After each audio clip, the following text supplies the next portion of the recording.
The gravel road had given way to an overgrown track long ago, the kind where saplings dared to sprout in the middle, their young leaves scraping a protest against my vehicle's undercarriage. Each jolt of the suspension echoed the tremor in my own weary bones. Days blurred into weeks since the quiet had been shattered, and the inheritance, this remote cabin, felt like both a desperate escape and a final surrender. I gripped the steering wheel, gripped tight. The silence outside the windows growing thicker, heavier than any city din I'd ever known. This was it. My last chance, or so I told myself. A place where the echoes of what I'd lost might finally fade into the rustle of leaves. Hours ago, the last vestige of anything resembling civilization had been a derelict structure squatting by a forgotten turnoff. Its faded sign, a ghostly whisper of neon, still proclaimed it a defunct bowling alley. The windows were long gone, replaced by plywood patches that looked like scabs on ancient skin. A single, warped pin sat on the cracked asphalt outside, a monument to forgotten leisure. I'd sped past, a fleeting glimpse of its decay only deepening the sense of isolation that now pressed in on all sides. It wasn't a quaint, rustic retreat. This was something else entirely. Ancient. The wood was the color of dried blood, warped and splintered in places, as if it had endured 1,000 storms and remembered every single one. Moss, thick and velvety, clung to the roof shingles, reaching down the walls like grasping fingers. A porch sagged precariously, its steps swallowed by an onslaught of ferns and thorny bushes. The air, even before I killed the engine, was different here. Not just the scent of pine and damp earth, but something deeper, an aroma like old, undisturbed stone, and something else I couldn't quite place, metallic, perhaps, or like a forgotten root cellar. I killed the engine. The sudden absence of sound was deafening, just the faint sigh of wind through the pines and the distant, rhythmic hum of unseen insects. I sat there for a long moment, hands still on the wheel, the weight of grief and expectation a leaden cloak around me. This was my grey-tant's place, the one she'd never spoken of, the one I'd only learned existed after her passing. A forgotten branch on a family tree I barely knew. My muscles ached as I unfolded myself from the vehicle. The air was cool, biting despite the season. I pulled my worn jacket tighter, the fabric offering little comfort. The path to the cabin door was a barely discernible track, swallowed by decades of unchecked growth. With each step, the dry leaves crunched underfoot, a surprisingly loud protest in the profound quiet. I hesitated, my reflection a wavering, anxious ghost in the grimy glass pane beside it. Taking a deep breath, I pushed. Dust motes danced in the sparse shafts of light that managed to pierce the grimy windows. The air was heavy, stale, carrying that same unsettling, earthy metallic scent. Furniture draped in yellowed sheets loomed like shrouded figures, their forms indistinct and unnerving. My backpack felt suddenly heavy, my presence an intrusion. I moved slowly, my boots thudding softly on the wide plank floors. I pulled a sheet off what looked like an old armchair. A faint cloud of dust rose, catching the light. As I walked deeper into the main room, my gaze swept over the shrouded shapes, the tall, narrow windows, the stone fireplace that dominated one wall. My grey-tant had lived here, alone, for decades, according to the cryptic lawyer who'd handled the estate. What kind of person chose this profound isolation? I stopped before a heavy wooden desk, its surface thick with dust. Beneath one of the covering sheets, something glinted. I pulled the sheet away. It was a small, ornate silver locket, tarnished almost black, lying open. Inside, faded but still discernible, were 2 miniature photographs. One was a severe-looking woman with eyes that seemed to bore into me even from the sepia tint. The other, a child with an unsmiling face, held what looked like a small, intricately carved wooden bird. A sudden, sharp creak echoed from upstairs. I froze, my hand still clutching the locket. The house was empty, of course. It had been empty for months, perhaps years. It was just the settling of old timber, I told myself, the natural groans of an ancient structure. But the sound had been distinct, too sharp to be merely the house settling. It had sounded like a footfall. My heart gave a nervous jump, a quick, frantic flutter against my ribs. I told myself it was fatigue, the long drive, the emotional toll of recent weeks. My mind was playing tricks. It had to be. I closed the locket with a soft click, the sound surprisingly loud in the quiet. I had come here for peace, for quiet to mend.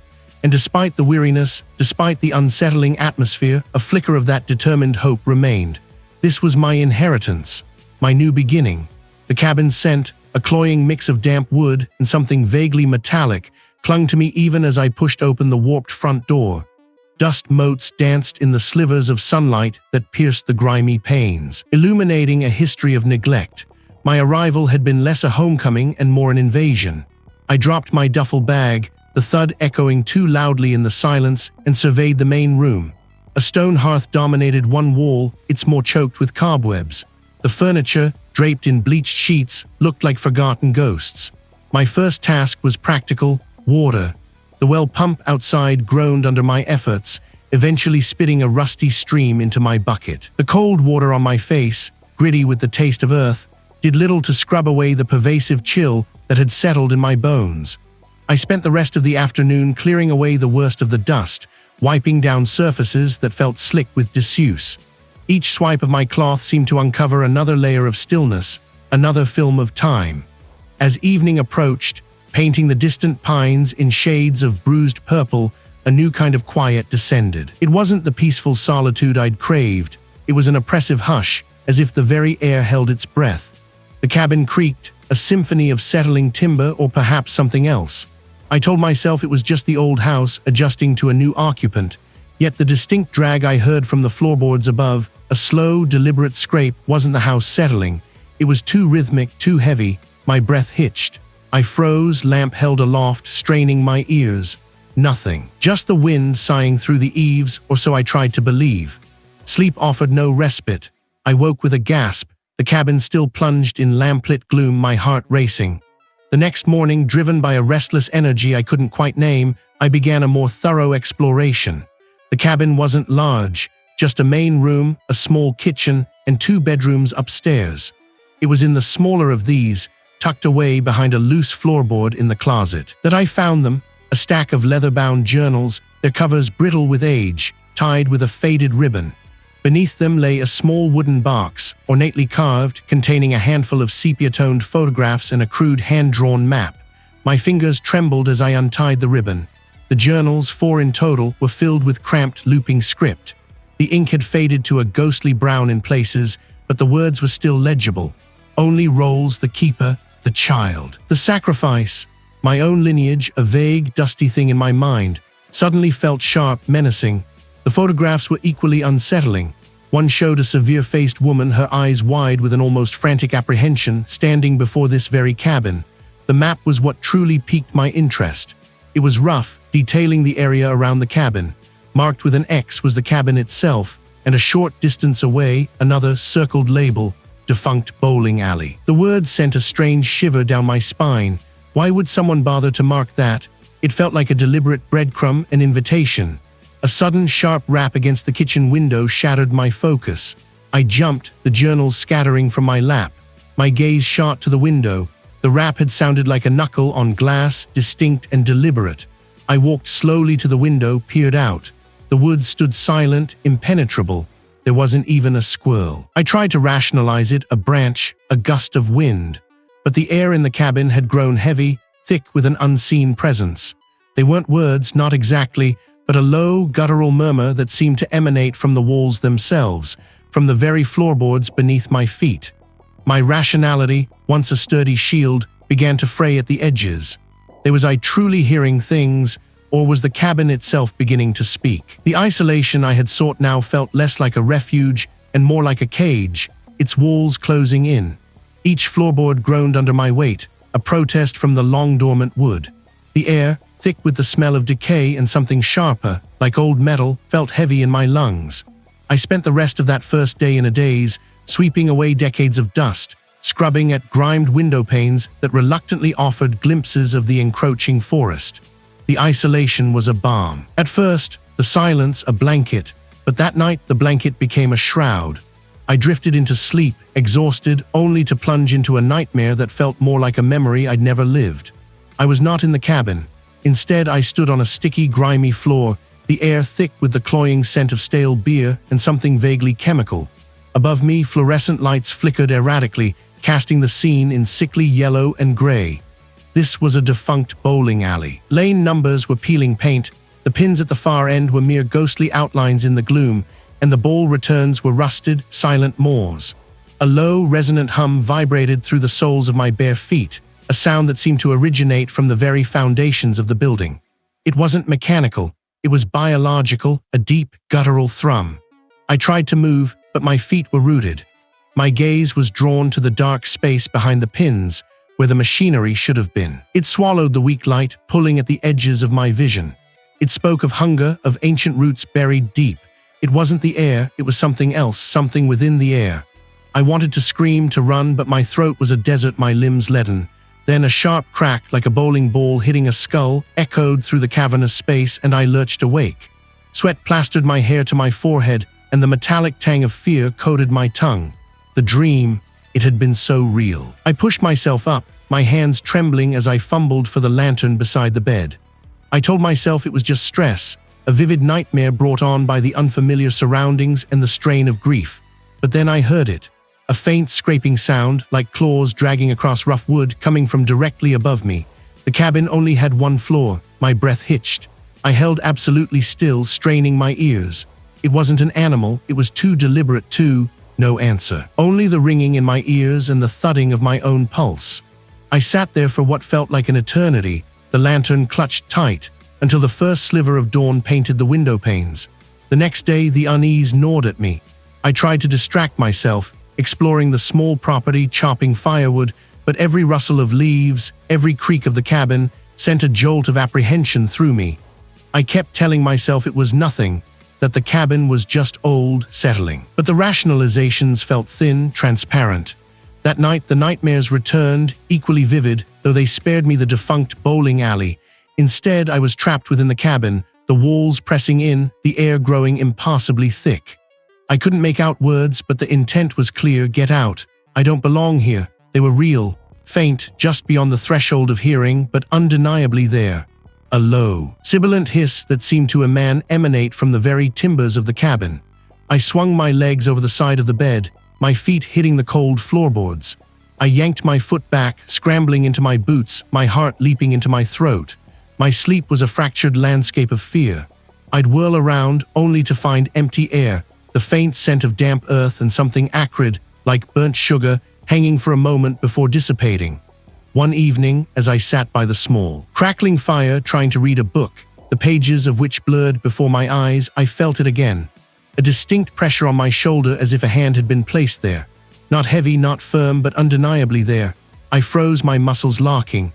I didn't dare move, didn't dare look.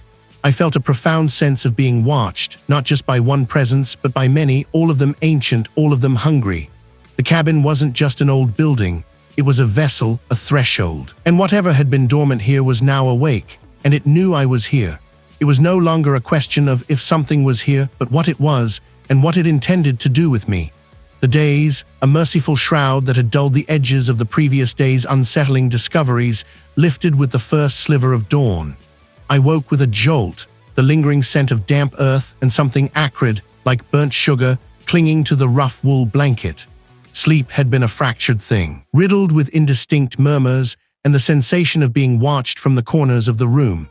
But now, a cold, sharp resolve had taken root. I needed answers. This wasn't just an inherited cabin, it was a mausoleum of secrets, and I was trapped inside. My first target was the small, dust-choked study. The air in there was thick with the smell of aging paper and mildew, a library of forgotten lives. I pulled down leather-bound ledgers, their pages brittle and foxed, and splayed open family Bibles filled with elegant, spidery script. Names, dates, births, deaths, a litany of generations I barely knew, each entry a faint whisper of a past I was only now beginning to uncover.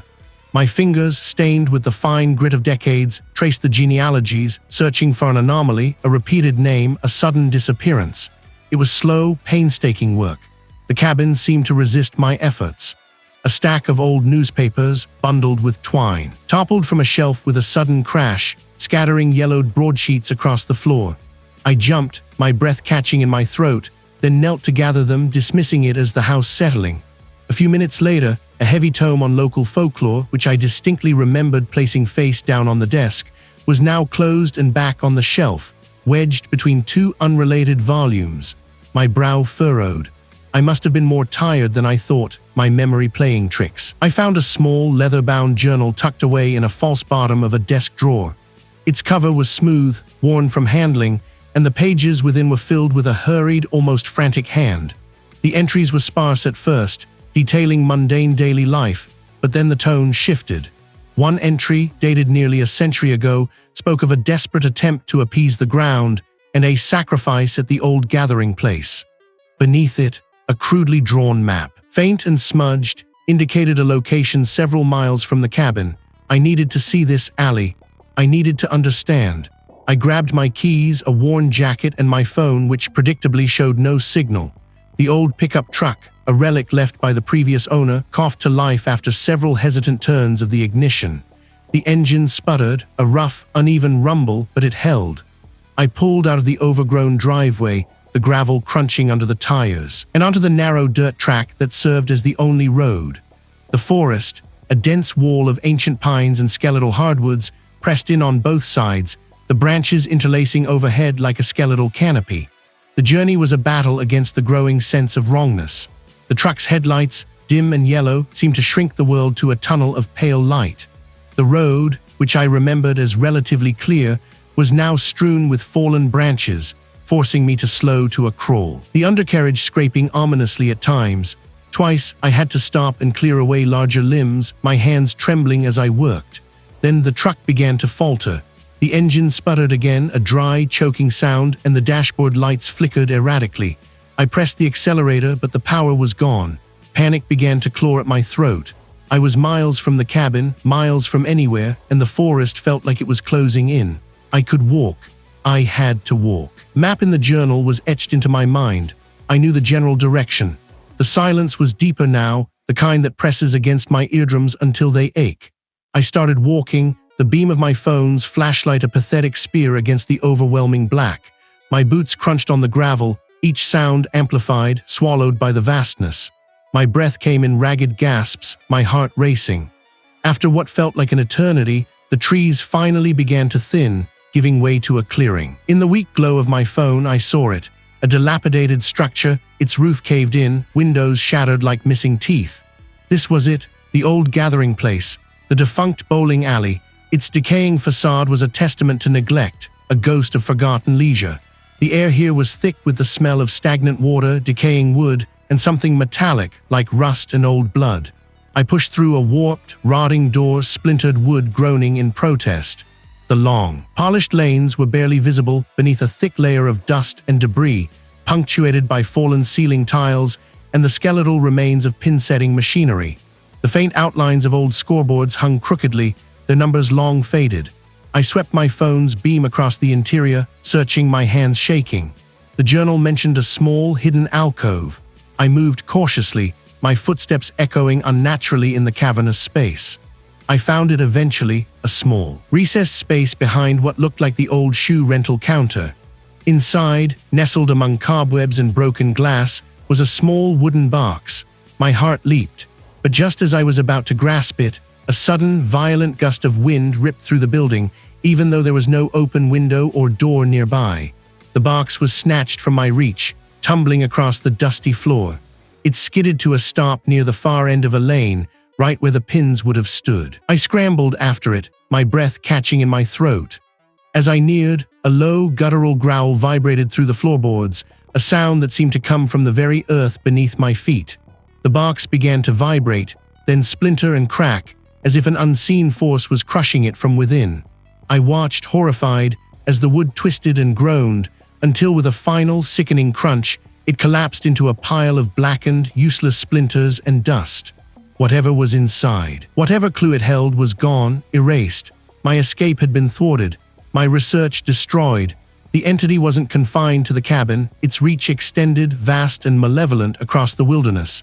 I was not just trapped in a house, I was trapped in its territory, and it had no intention of letting me go.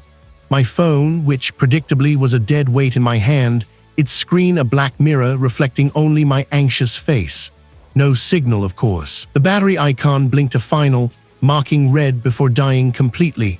The isolation that had been a quiet hum now roared in my ears. I jammed it into my pocket, the cold plastic a stark reminder of my predicament. The journal, heavy with its grim secrets, was clutched tight. The drive was a blur of gravel and deepening shadows. The sky, a bruised purple earlier, now bled into an inky blackness, the first fat drops of rain splattering against the windshield. The old truck's wipers struggled, groaning against the sudden downpour, pushing water in streaks that distorted the already unfamiliar landscape.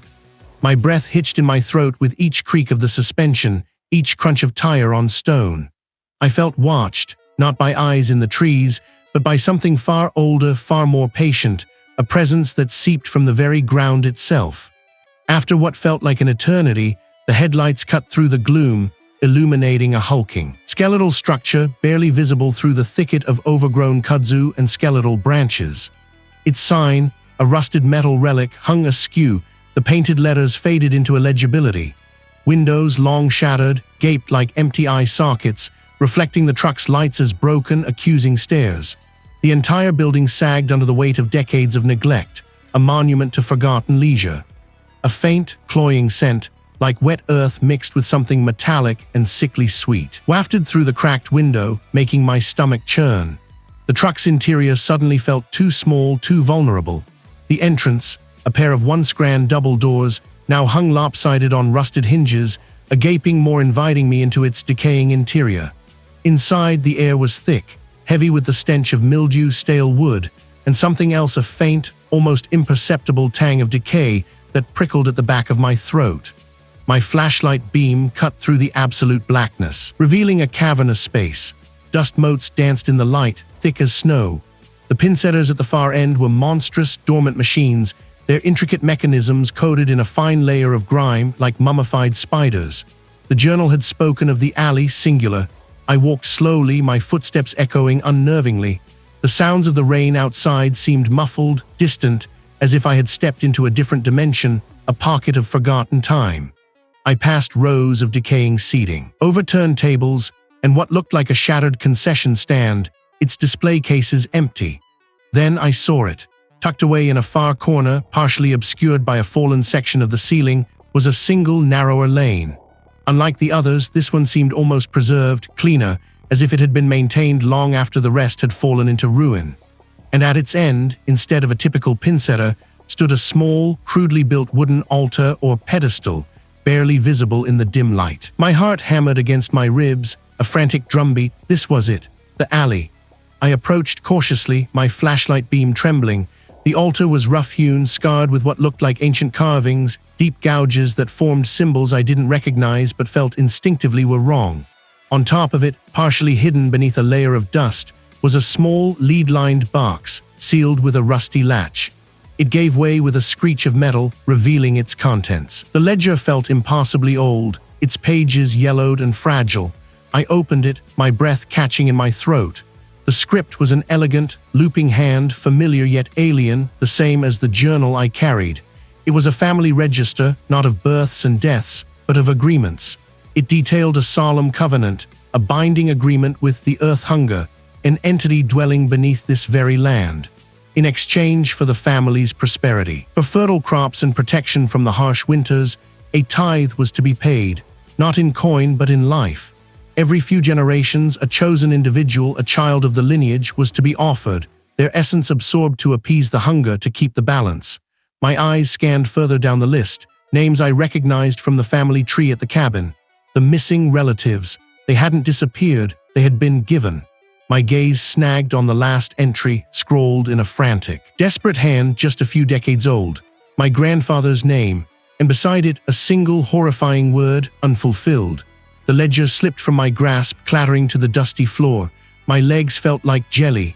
The cabin, the land, the entity, it was all connected. My inheritance wasn't just property, it was a debt, a grim legacy. My grandfather had broken the pact, and now, as the last of the line, I was the unfulfilled offering. Earth hunger was awake because its due was overdue. I wasn't just seeking solace, I was being called to the slaughter. A sudden, sharp clang echoed from the entrance, followed by a heavy thud. My head snapped up. The lopsided double doors which I had left ajar were now shut tight. Not merely closed, but something had fallen against them, a heavy, scraping sound confirming it. I rushed forward, tripping over debris, my flashlight beam dancing wildly. I shoved against the doors, but they wouldn't budge. Something massive was blocking them from the outside. I was trapped. A low, guttural rumble vibrated through the floorboards, a sound that seemed to emanate from deep beneath the earth, shaking the entire defunct bowling alley. The sickly sweet scent intensified, filling my lungs, making my head swim. The air grew heavy, thick with an unseen presence. This wasn't just the wind or settling timbers. It was it, the entity. It had waited. It had drawn me here, to this place of revelation, to this place of judgment. And now the trap had closed. I was no longer an observer. I was the next entry in that terrible ledger, the final payment on a centuries-old debt. The cabin, my supposed refuge, was no longer a place of safety. It was merely the next stop on the way to my destiny. The ledger lay splayed on the rough-hewn floorboards, its brittle pages whispering secrets I hadn't asked to hear. My legs hadn't just felt like jelly, they had betrayed me entirely, collapsing beneath the weight of the revelation. The unfulfilled. That was the word, stark and damning, etched into the final tattered page. My grandfather hadn't just broken a pact, he had abandoned it, leaving the debt to fester, a cancerous growth waiting for the last limb of the family tree to inherit its poison. And that limb was me. A cold, dry shudder ran through me, not from the chill of the cabin, but from the icy grip of understanding. This wasn't just a haunting. It was a contractual obligation, an ancient, unspeakable bargain, and I was the designated inheritor of its consequence. My grief for my lost life, the quiet retreat I had sought, it was all a cruel joke, a lure. I wasn't here to heal, I was here to pay. But fear, while a potent poison, was no longer my sole master. Determination. If this was my legacy, then I would face it. Not as a cowering victim, but as a reluctant combatant. The ledger, despite its terrifying conclusion, offered a sliver of direction. Cryptic notes, half-erased symbols. A hastily sketched map pointed not to further wilderness. The air itself seemed to thicken, pressing in on the old truck, a palpable weight that made my lungs ache. The trees, once a comforting green, now loomed like skeletal guardians, their branches clawing at the bruised sky. Every snap of a twig, every rustle of dry leaves against the window felt like a deliberate warning. Finally, the road opened onto a gravel lot choked with weeds and cracked asphalt, and there it stood, the defunct bowling alley. It was less a building and more a monument to decay. Its once bright facade was now a peeling mosaic of faded paint and rust stains. Windows, long shattered, stared like vacant eyes into the gloom. A faint, cloying smell, damp earth, stale cigarette smoke, and something else. Something metallic and faintly sweet, like old blood, hung in the air. The sign, a skeletal frame with missing letters, swayed precariously in the barely there breeze, groaning a dirge for forgotten leisure. The air in the truck cab felt thin, charged. With a deep, shuddering breath, I pushed open the door, the creak echoing unnaturally loud. The gravel crunched under my boots as I approached the main entrance, a gaping maw of splintered wood and exposed rebar. A single, rusted chain hung from where a lock once was, swaying rhythmically. Dust motes danced in the light, disturbed by my passage. The main alley stretched out before me, a vast, cavernous space. The wooden lanes were warped and buckled, covered in a gritty film of dirt and debris. Pin-setting machines stood like hulking, forgotten automatons, their gears seized, their mechanisms frozen in time. My beam swept across the old counter, the shoe rental desk, the rows of decrepit seating. Nothing. Just the ghosts of good times long past, but the ledger had been specific. Containment. I remembered my grandfather's meticulous nature, his hidden compartments in the cabin. There had to be something here. I moved deeper past the lanes towards the back, where the low thrumming sounds seemed to originate. Behind the last bank of pinsetters, a section of the wall looked newer, incongruous with the surrounding decay. It was a patchwork of rough-hewn planks, poorly nailed. Almost an afterthought, this was it. With a grunt, I managed to pry loose one of the planks, revealing a narrow, lightless opening. The stench that wafted out was ancient, a mix of mildew, iron, and something indefinable, something old. I squeezed through, my clothes snagging on splintered wood, and dropped into a small, cramped room. The walls were not bare. They were covered, floor to ceiling, with crude, unsettling carvings. Not simple symbols, but grotesque, writhing figures, tangled limbs and gaping mouths. And in the center of the room, on a rough-hewn altar, lay a collection of decaying journals, much older than my grandfather's ledger. I snatched the topmost journal, its leather cover crumbling in my hands. The script inside was archaic, faded, but discernible. My eyes scanned the words, my mind struggling to process the horrifying truth. This wasn't just an entity, it was a primordial hunger, a force older than the mountains, tied to the very bedrock beneath this land. My ancestors, not just my grandfather, had made a pact, generations ago, a covenant, to feed it, to keep it dormant through ritualistic offerings, a cycle of appeasement to prevent its awakening. My grandfather, in his foolish hubris or his desperate compassion, had sought to end the cycle, to break the pact, to starve the hunger. He had tried to contain it here, to seal it away, believing he could defy the ancient debt. Carvings on the walls depicted the offerings, the gruesome details of the appeasement. It demands its due. The last of the line must fulfill the contract. As the full weight of the words crashed down upon me, the very air in the defunct bowling alley seemed to scream. The low thrumming intensified, becoming a deafening roar that vibrated through the floor, through my bones. From the main alley, I heard it, the impassable, jarring sound of bowling pins scattering, a cacophony of wood striking wood, followed by the deep, resonant rumble of a bowling ball rolling down a lane, gaining speed, heading directly for this hidden room. A frigid blast of air, smelling of rot and ancient earth, swept through the narrow opening, extinguishing my flashlight. I was plunged into absolute blackness, the roar of the entity filling my ears, a guttural, demanding sound that resonated with the primal carvings around me. It wasn't just manifesting, it was here, it knew, and it was hungry. My inheritance wasn't a debt to be paid in coin, it was a life to be given. Mine. As the full weight of the words crashed down upon me, the very air in the defunct bowling alley seemed to scream. From the main alley, I heard it, the impassable, jarring sound of bowling pins scattering with impossible force, followed by a guttural, wet thud that seemed to echo from the very foundation of the building. My breath caught, a ragged shard in my throat. This wasn't just old machinery groaning. This was a deliberate act, a mocking display. My legs felt like leaden stumps, yet some primal instinct, or perhaps a desperate final surge of defiance, dragged me forward. I stumbled through the narrow passageway, the stale air thick with the scent of forgotten oil and something else, something metallic and acrid, like old blood mixed with ozone. The faint, flickering emergency lights barely pierced the gloom of the main alley, painting long, dancing shadows that stretched and writhed like hungry specters. The sight that greeted me froze the blood in my veins. All 10 lanes were perfectly set, pins gleaming faintly in the dimness, yet the air above them shimmered, distorting the light, making the scene ripple as if viewed through heat haze. On the third lane, a single black bowling ball sat motionless, positioned just behind the foul line. It wasn't the polished, familiar sphere I remembered from childhood. This one was dull, pitted, and seemed to absorb the meager light, radiating a palpable cold. A thin, viscous trail, the color of dried sepia, snaked from beneath it, staining the lane's worn wood. My stomach clenched. My gaze darted to the pin-setting machinery at the far end.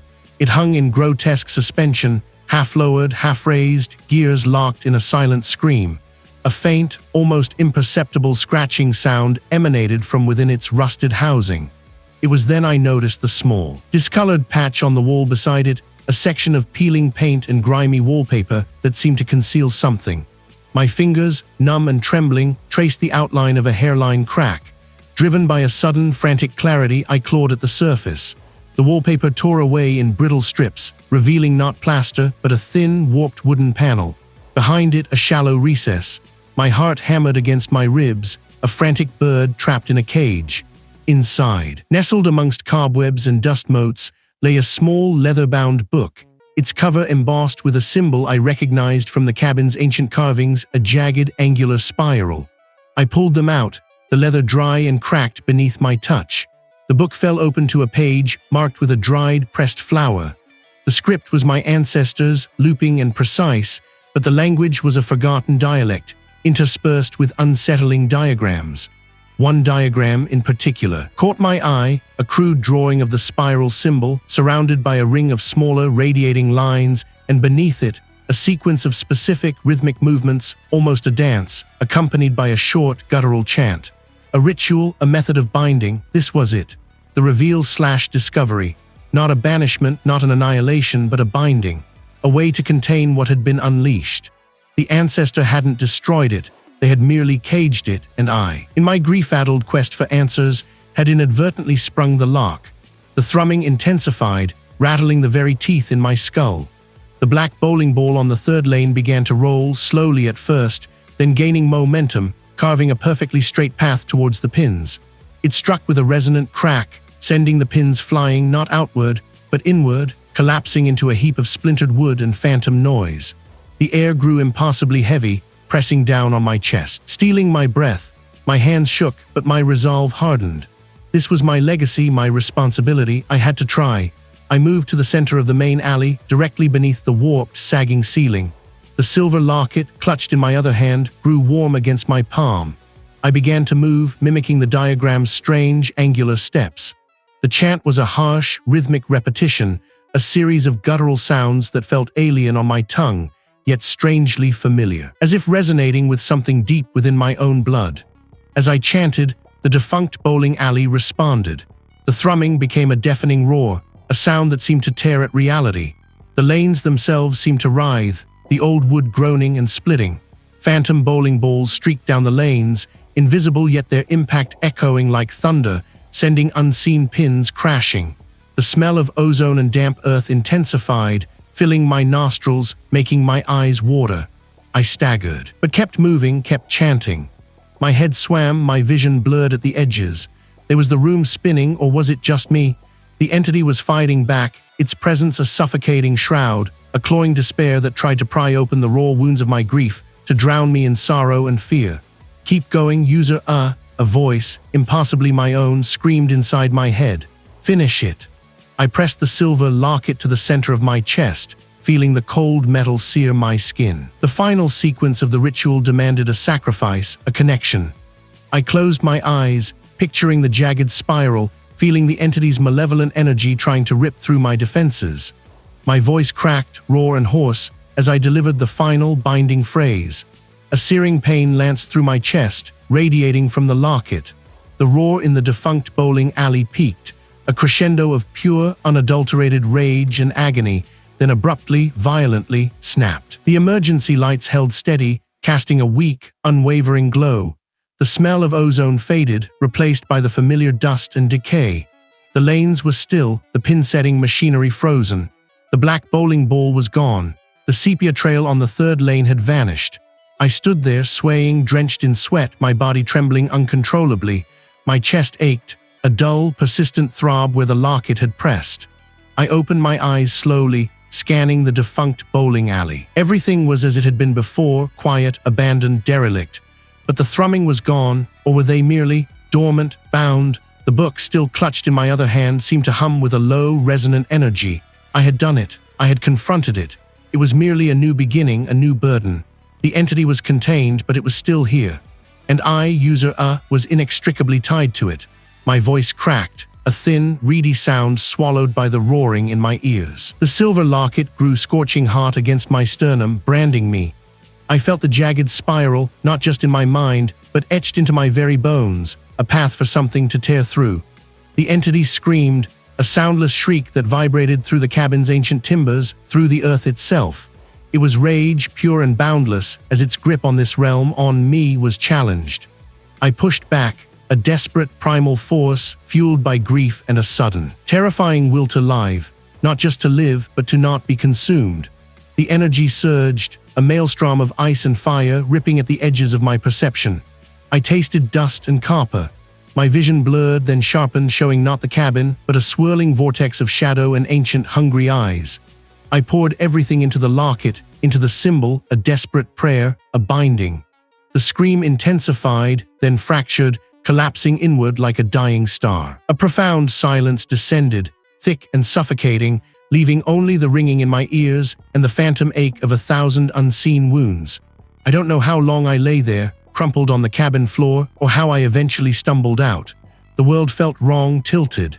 The trees seemed to lean in, whispering secrets I couldn't quite grasp. My body moved on its own, a puppet on broken strings, until I found myself in a place I hadn't seen in years. A place I had no reason to be. The defunct bowling alley. The air inside was thick with the scent of mildew, stale popcorn, and something else, a metallic tang that made my stomach clench. Dust motes danced in the weak shafts of light filtering through grimy windows, illuminating lanes scarred by years of neglect. My feet crunched on debris-shattered glass, dried leaves, forgotten tickets. Each step echoed too loudly. My skin felt stretched, bruised, but it was the internal tremor that truly unnerved me. It was as if my very cells were vibrating with a residual hum of power, a faint, persistent echo of the entity's presence. My fingers went to my chest. The locket was still there, but it wasn't just resting on my skin. It was embedded. I tried to pry it off, my nails scraping against the cool metal, but it wouldn't budge. It felt like an anchor, a seal. My breath hitched. Was this the cost? A physical manifestation of the binding, a constant reminder, or was it something more insidious? I stumbled further into the cavernous space, past the silent arcade machines and the rows of dusty rental shoes. The pins at the end of the lanes stood like skeletal sentinels, waiting for a game that would never come. Their stillness was unnerving. I felt watched, not by eyes, but by the very air itself. My head throbbed, a dull, insistent drumbeat that mirrored the rhythm of my own frantic thoughts. Had I truly won, or had I simply traded one prison for another? I found myself at the edge of a lane, the polished wood scarred with deep gouges. A bowling ball, chipped and faded, lay abandoned in the gutter. I picked it up, its weight comforting in my trembling hands. My reflection in its dull surface was gaunt, eyes wide and haunted.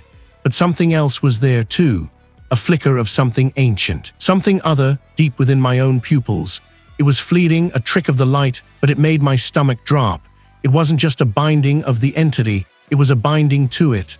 I hadn't just sealed it away, I had absorbed a piece of it, an echo that resonated within my own being. The ritual hadn't merely contained the threat, it had irrevocably entwined me with it. The legacy wasn't just in the cabin or the land, it was in my blood now, in the very fabric of my existence. I was a vessel, a keeper, the next link in a chain I had desperately tried to break. A faint, almost imperceptible hum vibrated through the defunct bowling alley. It wasn't the entity's roar, but a subtle resonance, a low thrum that seemed to emanate from the locket, from me. I could feel the faint pull of the wilderness, the ancient call of the land, now amplified, clearer than ever before. I dropped the bowling ball. The pin wobbled, then remained upright, a defiant sentinel in the gloom. It had simply changed form. The profound cost wasn't just the scar on my chest or the exhaustion in my bones. It was the knowledge that a part of me was no longer just user UH. I was a guardian, a host, a living lockbox for something that still whispered in the deepest corners of my soul.